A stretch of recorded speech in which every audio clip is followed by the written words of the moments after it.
இளம் குழந்தைகள் மனதில் விதைத்த குற்றம் இவர்களை காலத்துக்கும் வருத்தும். நீங்க இன்னைக்கு செஞ்சதுக்கான பலனை நீங்க அனுபவிக்க போறீங்க. எதனால நீங்க வந்தீங்களோ அதனால தான் நீங்க கவுர போறீங்க. எழுதி வச்சுக்கோங்க. எந்த டூலை பயன்படுத்துனீங்களோ அதே டூல் உங்களை திரும்ப குத்தும். இப்ப பதில் சொல்ல வேண்டி வருது இல்ல. டாஸ்மாக்ல இப்படி பண்றாங்கன்னு சொன்னீங்களே, இப்ப இந்த டாஸ்மாக் உங்களால் நிறுத்த முடிஞ்சுச்சா?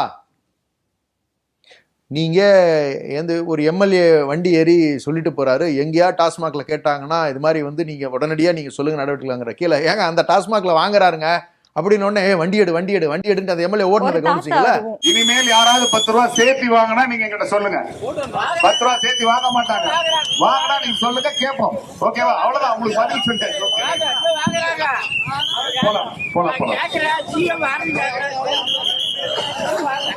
தாத்தா சொன்னதை கவனிச்சிங்கல்ல? அப்ப மக்கள் பார்த்துக்கிட்டானே இருக்காங்க. அப்ப எங்கேயோ ஏமாத்திட்டாங்களாட்டிருக்கு, அப்ப எங்கேயோ ஏமாந்துட்ட மாட்டிருக்கு. என்னடா பண்ணி வச்சிருக்கீங்க நாட்டை? நல்லா போயிட்டு இருந்த ஸ்டேட்டு, இந்த ப்ராக்ரஸ் கண்டினியூ ஆக வேண்டாமா? நீங்க ஜிடிபி வந்து உங்களுக்கு நல்ல நிலையில இருக்கு. கஜானா காலி என்ன சினிமாவில் பார்க்குற மாதிரி பேசிட்டு இருக்கீங்க. எந்த கஜானா இருக்கு இந்த காலத்தில்? தமிழ்நாடு கவர்மெண்ட் டெய்லி ருட்டீன்ல நடந்துகிட்டு இருக்கிறது. There is always inflow of money இந்த கவர்மெண்ட்டு. டெய்லி டாக்ஸஸ் வந்துகிட்டு இருக்கு. கஜானா காலிங்கிற கான்செப்டே கிடையாது. நீங்க செய்யறதுக்கு மனம் இருக்காங்கிறதான் இப்ப உங்களுக்கு கேள்வி. அது இல்லையே. நீங்க கஜானா காலின்னு சொல்லி சொன்னா 0.17% டிஎம்கே 2021 முத்தமிழறிஞர் கலைஞருடைய அரசியல் வாரிசாக இருக்கக்கூடிய முத்துவேல் கருணாநிதி ஸ்டாலின் அவர்கள் முதலமைச்சராக பொறுப்பு இருக்கின்ற பொழுது முதல் கையெழுத்து என்ன போடுறாரு? 4000 ரூபாய் கொரோனா இருக்கின்ற காரணத்தினால் உங்களுடைய வாழ்வாதாரம் பாதிக்கப்படக்கூடாது அப்படின்னு 2000 ரூபாய் முதல் கட்டமாகவும் அடுத்த கட்டமா 2000 ரிலீஸ் பண்ணாரா இல்லையா? அப்ப கொடுக்கணுங்கிற எண்ணம் தான் உங்களுக்கு தேவை.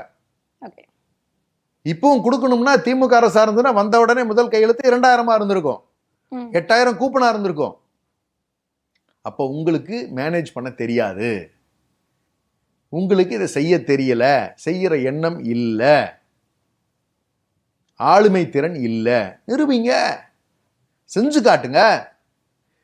பஸ்ஸில் நீங்க உங்க அண்ணனோட பஸ்ன்னு நீங்க வண்டி ஏறிக்கலாமா? சென்னையில ஏறினீங்கன்னா கன்னியாகுமரியில் போய் உங்களை டிக்கெட் கேட்க மாட்டாங்க.